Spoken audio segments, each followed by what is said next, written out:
Os autores da Escola das Relações Humanas.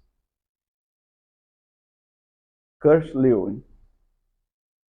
Kurt Lewin não é propriamente um autor da Escola das Relações Humanas, mas o seu trabalho é tido como influenciador dessa escola.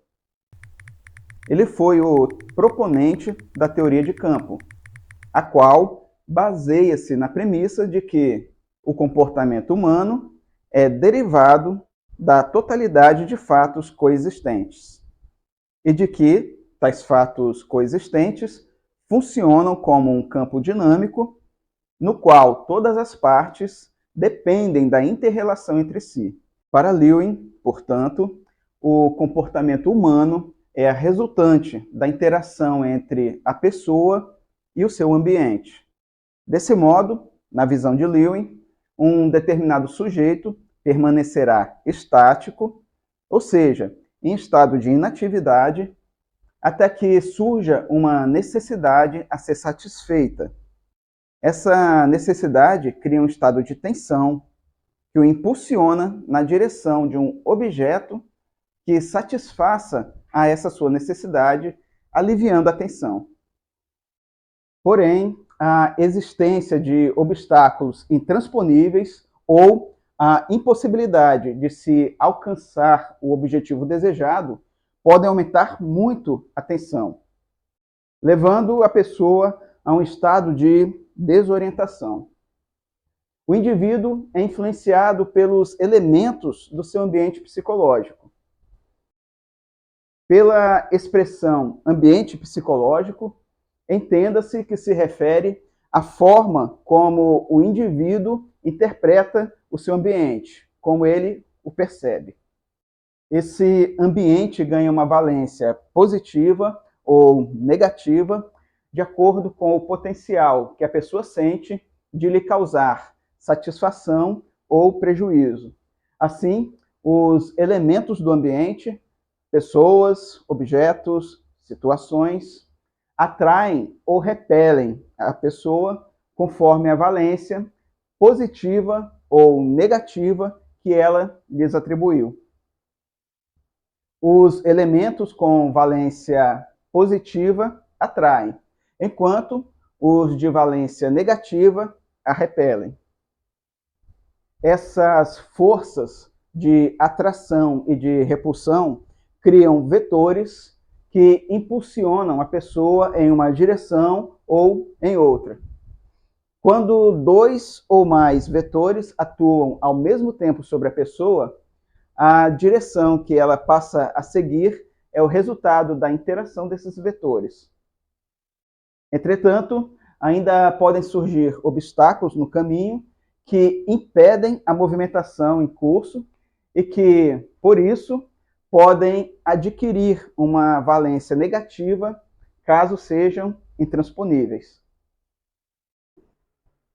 George Elton Mayo.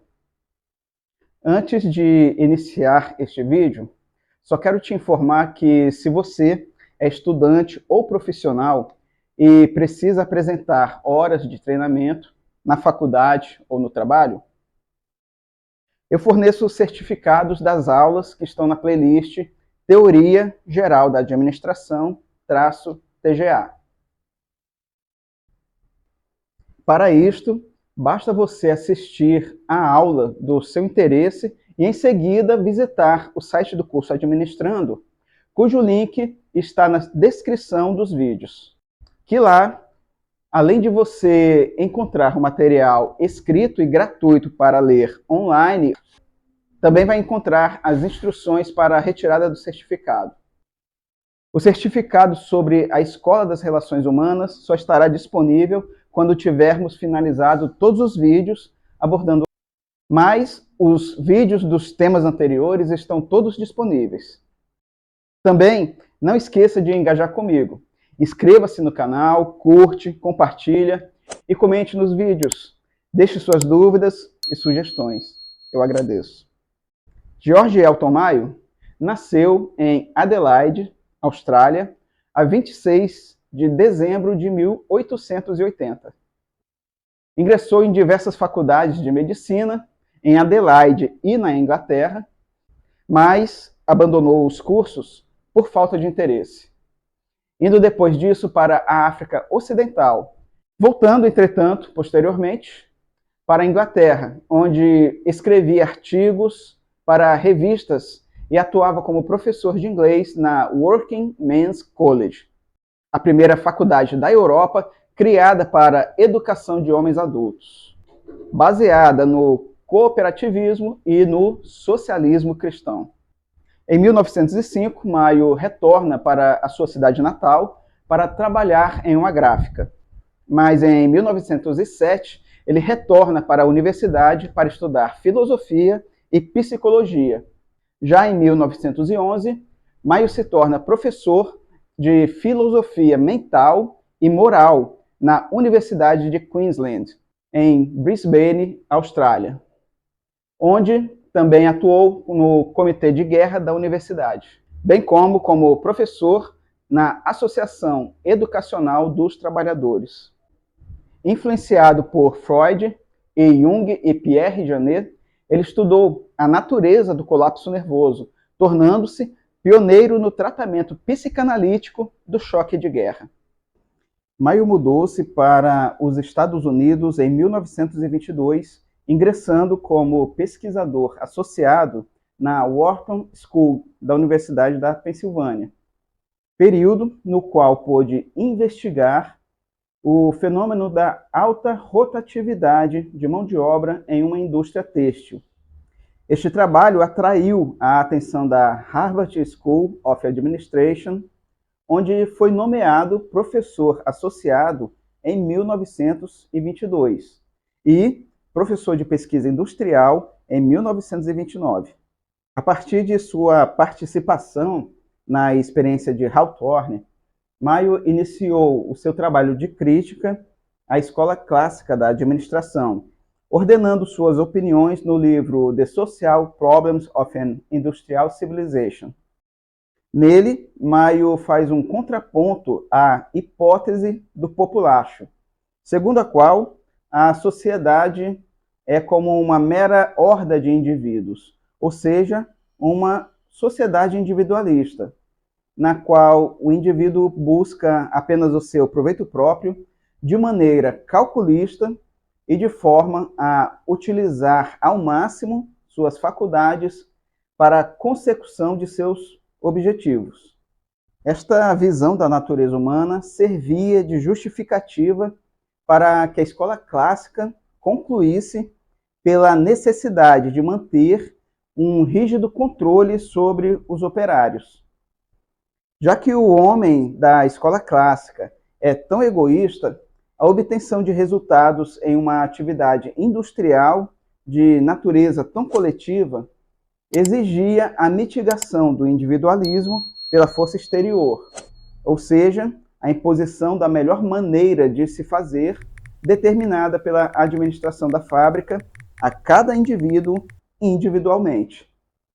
As vivências de Maio, anteriores à experiência de Hawthorne, mais especificamente o seu trabalho em instituições de educação voltadas para o cooperativismo e para o associativismo, suas experiências como psicólogo, especialista em traumas de guerra, e, posteriormente, os resultados obtidos na fábrica têxtil o sensibilizaram para desenvolver a sua teoria das relações humanas. A evolução de seu pensamento pode ser vislumbrada desde seu primeiro livro, Democracy and Freedom, lançado em Melbourne em 1919, no qual firmou a base de seu pensamento social e que foi desenvolvido posteriormente em vários artigos de sua autoria e em suas principais obras. The Human Problems of an Industrial Civilization, publicado em Nova York no ano de 1933, e em The Social Problems of an Industrial Civilization, este publicado em Londres em 1945.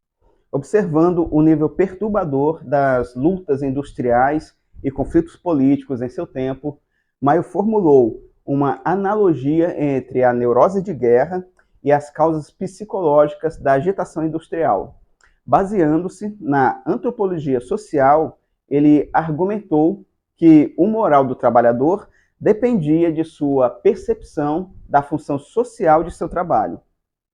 Ele imaginou que a solução para a agitação industrial estaria na pesquisa sociológica e na gestão industrial, em vez de na política radical. Para Maio, a descoberta da dimensão social do ser humano no trabalho desbanca a visão individualista da escola clássica e desloca o foco das suas pesquisas e teorias da organização formal para os grupos informais e suas interrelações, bem como dos incentivos monetários para os incentivos psicossociais.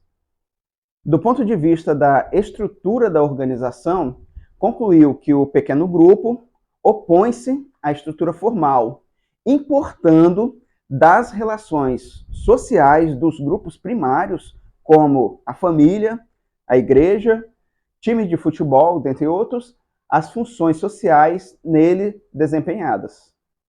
Desse modo, a partir do momento em que o estudioso desvenda tais relações, poderá utilizar este conhecimento de modo a harmonizar a dinâmica do grupo à estrutura formal, para trazer satisfação aos trabalhadores e proveito aos objetivos da organização formal. Do ponto de vista da estrutura organizacional, Maio concluiu que o pequeno grupo opõe-se à estrutura formal, importando das relações sociais nos grupos primários, como a família, a igreja, time de futebol, dentre outros, as funções sociais neles desempenhadas. Desse modo, a partir do momento em que o estudioso desvenda tais relações, poderá utilizar este conhecimento de modo a harmonizar a dinâmica entre o grupo e a estrutura formal, para trazer satisfação tanto ao trabalhador como proveito aos objetivos da organização formal. Aliás, Maio acredita que a ordem natural é dada pelo estado de harmonia entre o operário e a organização, sendo o conflito um desvio dessa ordem natural, exigindo, portanto, a realização de esforços que levem à restauração dessa harmonia. Para Maio, o conflito social deve ser evitado a todo custo, por considerá-lo o germe da destruição da sociedade. E o meio de evitá-lo é a adoção de uma prática humanizada de administração, baseada no paternalismo, nas relações humanas e na cooperação. O conflito industrial, o baixo moral, o elevado turnover, o desinteresse generalizado dos operários pelo trabalho, as greves, boicotes e sabotagens são manifestações que Maio classificou como sendo anômicas. Estas anormalidades seriam tratadas adequadamente por meio da atuação de supervisores formados em programas de treinamento de supervisores, cujo objetivo seria a modificação da relação de autoridade vigente no mundo industrial. Baseado nos resultados de Hawthorne, Maio concluiu que a produção no trabalho é dada pela relação entre o grau de satisfação do empregado no trabalho e o padrão social não convencional do grupo de trabalho. Desse modo, a produção é influenciada pelas normas do grupo social, às quais o operário se submete, pela necessidade de estar junto e de ser reconhecido pelos membros do grupo, mais do que por incentivos financeiros. A organização bem-sucedida é aquela que eleva sua eficiência, identificando e satisfazendo as necessidades psicológicas do trabalhador. Para isto, a administração deve formar uma elite capaz de compreender e de comunicar com chefes democráticos, persuasivos e simpáticos a todo o pessoal, conduzindo-os a um ambiente de cooperação. O autor Carlos Osmar Berteiro, e como você já sabe, você pode conferir as referências de todos os autores citados nas nossas aulas aqui abaixo no link da descrição do vídeo e também no comentário fixado. Pois bem, Carlos Osmar Berteiro critica Maio por uma suposta visão romântica da relação entre a corporação e o trabalhador. Para Berteiro, Maio pretende conciliar o inconciliável e reduz a existência de conflitos a um mal-entendido sanável facilmente pelo abandono da hipótese do populacho. Berteiro desmente também a suposta superioridade das recompensas psicológicas sobre as recompensas pecuniárias. Para ele, a experiência administrativa demonstrou, nos 30 anos que antecederam o seu artigo, que foi escrito em 1968, que os planos de incentivo à produtividade produziram ganhos substanciais de produção e redução de despesas. No mesmo artigo, ressente-se também do menosprezo de Maio à organização formal, reconhecendo que este menosprezo era lamentado pelos próprios profissionais de relações humanas no final da década de 1960. Maio aposentou-se de Harvard em 1949, mudando-se então para Guildford, em Surrey, Inglaterra, onde veio a falecer a 1º de setembro de 1949, aos 68 anos de idade. Hufvesperger e Dixon. Fritz J. Hufvesperger e William J. Dixon foram pesquisadores da Harvard Graduate School of Business Relations, onde trabalharam na experiência de Hawthorne, colaborando com Elton Maio. Hufvesperger e Dixon foram coautores do livro Management and the Worker, de 1939, no qual descreveram os primeiros resultados da experiência de Hawthorne, dando origem, desse modo, à Escola das Relações Humanas. No livro, eles concluem pela existência da formação de pequenos grupos que submetiam-se ao comando de líderes naturais, e que estes chegavam a essa posição informal pelo consentimento do grupo, que o grupo era indiferente aos incentivos financeiros de produção oferecidos pela administração da fábrica, e que os valores e costumes do grupo eram mais importantes para os indivíduos que o compunham do que os benefícios pecuniários. Tal realidade fazia, portanto, que prevalecesse sobre os trabalhadores a influência dos demais membros e as regras sociais que regulavam a produção. Para Hufvesperger e Dixon, a organização industrial tem duas funções: a eficiência técnica e a eficiência social. A eficiência técnica corresponde à produção de bens e serviços de modo eficiente e a baixo custo, e a trazer equilíbrio externo para a organização. Já a eficiência social corresponde a criar e distribuir satisfação e realização para os membros da organização, trazendo para a organização o equilíbrio interno.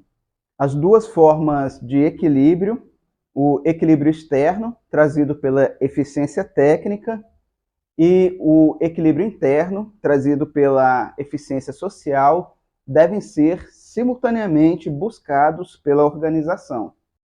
A segunda função, ou seja, a eficiência social, seria o alvo de pouca atenção pela administração. Os autores, entretanto, demonstram como as dinâmicas no interior dos grupos informais podem atuar em proveito ou contra a produtividade das organizações.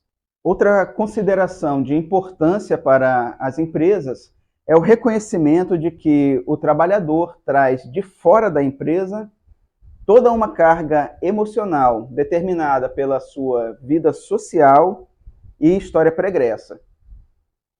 Desse modo, cada pessoa é única e não passível à padronização, o que requer que as empresas elaborem um sistema de distribuição de recompensas apropriado e que considere as diferenças individuais. Portanto, pode-se dizer que as organizações administradas sob a escola clássica encontravam-se em desequilíbrio e deveriam buscar formas de estabelecê-lo. Chester Barnard. Chester Barnard era diretor da New Jersey Bell Telephone Company. Ele escreveu 2 livros, sendo que o primeiro foi The Functions of the Executive, lançado pela Harvard University Press em 1988, no qual trata sobre as tensões entre o operário e a organização.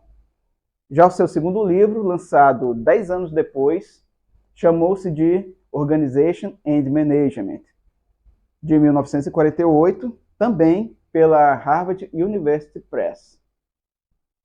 Além da diretoria da Bell Telephone Company, Barnard preencheu diversas funções públicas, como presidente da United Services Organization, chefe do Conselho Geral de Educação, presidente da Fundação Rockefeller, presidente da Fundação Nacional de Ciências e de assistente do secretário do Tesouro. Como Barnard trabalhava no mesmo grupo econômico em que se conduziu a experiência de Hawthorne, teve a oportunidade de conhecer Elton Mayo, Hufvesberger e outras importantes figuras da Escola das Relações Humanas. Para Barnard, o indivíduo nem sempre tem objetivos e interesses convergentes aos da organização. Sua visão sobre as organizações é de que elas são sistemas cooperativos constituídos para satisfazerem os objetivos dos indivíduos, já que estes não conseguiriam atingi-los sozinhos. Essa situação de insuficiência leva-os à colaboração, buscando, entretanto, cada um a realização de seus próprios objetivos. Entretanto, quando um indivíduo ingressa em uma organização, ocorre justamente o contrário. Pretendendo ele alcançar seus objetivos pessoais, termina encontrando forças maiores do que ele, as quais são determinadas pelo grupo organizacional. Entenda-se o grupo organizacional como o grupo social agindo dentro da organização. Este grupo obriga o indivíduo a buscar os objetivos do grupo e a colocar de lado os seus próprios.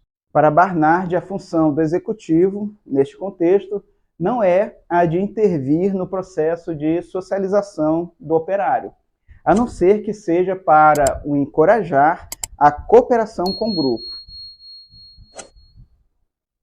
criando incentivos e recompensas, bem como um ambiente moral voltados para facilitar este processo de socialização. A liderança é concebida como o poder que os indivíduos têm de inspirar a cooperação. Além disso, a coordenação dos esforços no sistema cooperativo, realizada pelos executivos, requer um sistema de comunicação no qual eles atuem como canais, sendo, desse modo, essenciais para a vida e duração da organização. Barnard critica a forma de controle taylorista como insuficiente para garantir a cooperação, propondo que a melhor forma de controle e integração do indivíduo seria o desenvolvimento de valores comuns.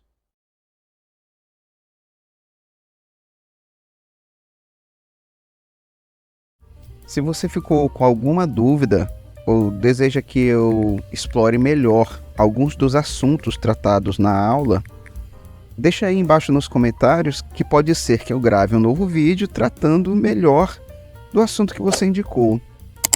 Muito obrigado por assistirem este vídeo até o final e até a próxima aula.